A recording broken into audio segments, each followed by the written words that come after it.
Welcome to our new series, the 200 Movie Challenge. Our goal this year is to watch 200 movies that we haven't seen yet.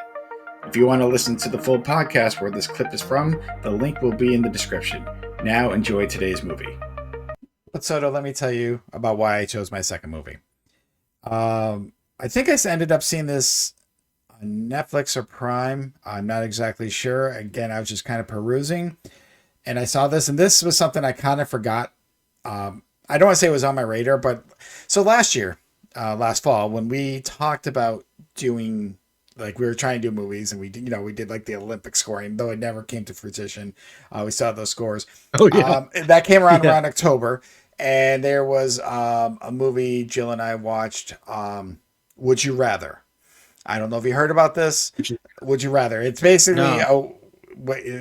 I don't say it's a horror movie that uses that would you rather game, would you rather do this? But it's a horror film. So like this rich person brings like six people who all need money. Whoever kind of makes it to the end, will win, blah, blah, blah. But then it's like, would you rather, get stabbed or whipped this person? So I'm not going to go full details. It was just like, okay, it was interesting. It actually wasn't for what the concept, it wasn't that bad.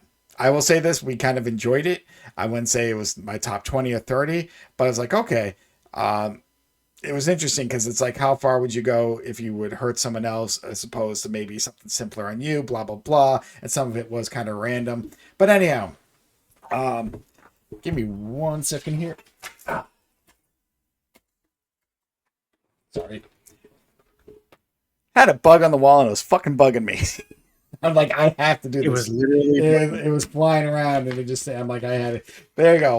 Live and not live. But anyhow, so as I was perusing Netflix or whatnot, I saw this movie called Ready or Not. Now I've heard about this. I know a little bit about this, and it stars Samara Weaving, who this is actually the fourth fucking movie I've seen of hers.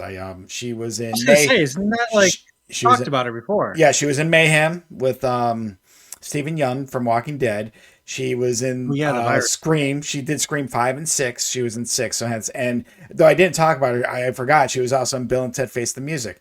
She did the Oh show. god. What was it? The show Ash versus Evil Dead. She did. That's kind of where she started. Got kind of known. She played the role of Heather. So yeah, I was a big fan. So I kind of forgot about this one. It's something that I always go back to these Dead Meat podcasts, so I've heard a lot about this, so I knew, but I'm like, I've never sat down and watched it. So yes, I turned it on. And this movie also has Andy McDowell, Adam Brody, and yeah, so you hear Ready or Not, now you're going to get why it's called that. So the movie starts off, and you see this young boy, this kid named Danny, and he's just in this huge fucking mansion. Just think like, Resident Evil, whatever, Spencer man, there's all these secret passages. You just know it's an old fashioned mansion. And this guy comes up, he kind of got stabbed, and he's like, help me, they're trying to kill me. And then he yells, he's like, he's in here, he's in here. And all the people come out, you see his bride, and they're hunting him down, and they spear him. And you kind of is a God. setup. It's a weird setup, so you know what's going on. The bride, though crying, she wipes off of her tears, like, okay, this is kind of meant to happen. So it goes forward 30 years later. We'll just say present day because this movie came out 2019. And Samara Weaving, her character, she's marrying this guy Alex, who's also his brother is Danny, the young kid from the beginning. And so she kind of grew up poor. She not from a lot of wealth, but she doesn't have a lot of family. So you meet all of Alex's family, and they're kind of wary of her. Some love her because like the mom, like, oh, welcome to the family. Others are like, she's just a gold digging bitch. She's here for your money. That kind of thing, that kind of mentality. But Alex, like, listen, I love you. Don't listen to my family. I'm here for you. Like, this is an actual, they're actually in love. So, excuse me. What happened? They get married. Everything goes off. Everything's great. And then Alex, you can just see he's getting nervous, and he looks at her and he's like, my family have this tradition.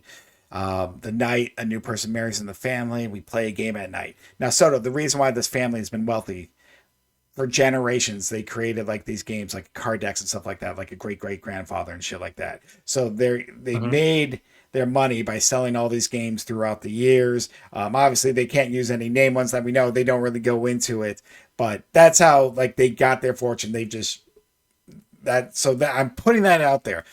So she's like, I really got to play a game. He's like, yeah, I know it's stupid, but it's just family tradition. We just got to do it. And so she's like, all right, I'm in. Fuck, kind of like us. Fuck it, I'm in. This, whatever.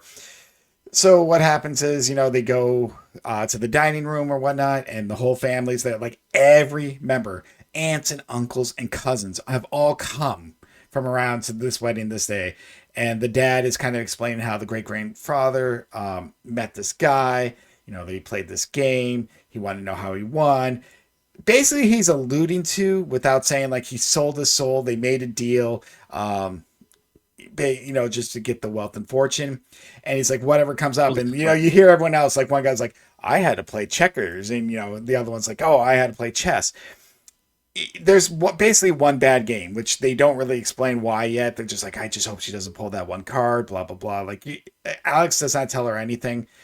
So she pulls out hide and seek. And she's kind of giggling like, hide and seek. And now everyone is frozen. Like, they're not really saying anything, but some shit just hit the fan, Soto. So she's just like, nonchalant. She's like, oh, how does this work? They're like, well, you drew the card, you go hide and we seek you. She's like, oh, can I technically win or anything like that? And they're like, well, no, you can get found or just kind of last the night. It's just like, haha. She thinks this is a whole joke. So Grace goes hiding spot. And then Soto, every family member is given an old fashioned weapon. Now, mind you, like this started in the 1800s. So they're given like weapons that are back then. Some like musket gun, like, a spear. Soto, they're hunting her. That's what it is. They pulled like the one game. So she does. And mind you, at first, she doesn't know what the fuck's going on yet. Now, Alex is like, I can't do this. I can't. So they put him in the room like, this is how things are done in our families. Like, because he's like, I'm going to get her. We're going to leave kind of thing. Like he doesn't even know why he brought her there. So again, she found this hiding spot and she's just chilled. She's just like, God, I'm bored as shit. And she's about to go in the room and Alex, her husband now just, puts his hand, pulls her in. It's like, listen, just stay quiet. I got to get you out of here. She has no clue. What happens is some guy comes in, looks, they don't, because they're hiding, and he goes to leave, and a woman comes in, or it's the other way around. A woman comes in looking for them, and she's about to leave. A guy thinks it's her and blows her fucking brains out. And so Grace, the bride, sees this, and she's now like, what the fuck is going on? She just saw someone get her in the closet. And they're like, the guy's like, I got her. And he's like, oh shit, that's not her. And they're like, they basically killed a family member. So the family members go and look, and that's when Alex explains the whole story. Like, yeah, you pulled the one card you shouldn't have pulled. And she's like, why the fuck you have me play this game? Samara Weaving's hilarious in this. Like, but she's now ready to kick ass. She's like, what do we do? He's like, I'll get you out of here. And that's how the whole thing is. Like, survive the night from this family, his family, that is basically hunting her. So it is an absurd concept. I 100% know. Now, Soto, I don't know if you're ever going to see this. I kind of want to ruin the end, so I'm going to put it on a spoiler. Why would they be? What would be the benefit of this? So now I'll get into that. So there is a fear that this family has if they don't play this game, that something's going to happen to them, that they're all going to die. Because again, the dad not knowing, because the joke of the soul, selling the soul during this, and I'm not going to go in the whole ordeal. It's a great story, sure. And so they're like, they're like. That's part of the whole thing. Couple of the brother, like his older brother, is trying to help him out a little bit too, but they're like, "Is this family curse really real?" Because none of them know. That's what they've been told from generations to generations, and so that's why they play. Because if you don't play the game, they're all gonna die. That's in their heads. So what happens is, yes, obviously there's accidental kills. Samara Weaving finds, she's got like gun. She's fighting back. She's fighting for her life, and it's to the point where even the husband turns. But anyhow, they capture her. And, finally, they're going to do like the ritual or something like that. And she breaks herself free, and the sun comes up. And then they're all looking at each other like, I knew it was a fucking dumbass curse. Why do we do this shit? And as they're talking, they all burst into flames. Soto.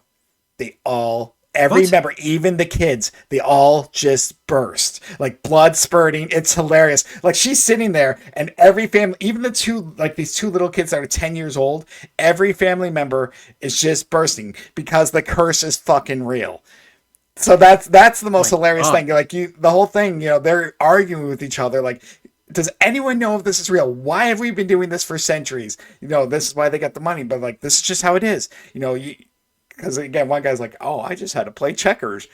But yeah, she pulled the one card where yes, hide and seek, and she gets hunted, and it's the supposedly the only game where death is involved. Everything else is just a friendly game.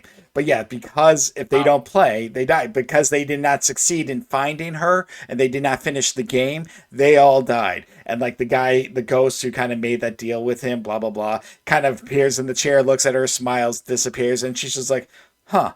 And she's outside. Now we joked about this typical horror ending, cop sirens everywhere, and she's just there, Oh yeah. bloodied gown, smoking a cigarette, like not giving a fuck.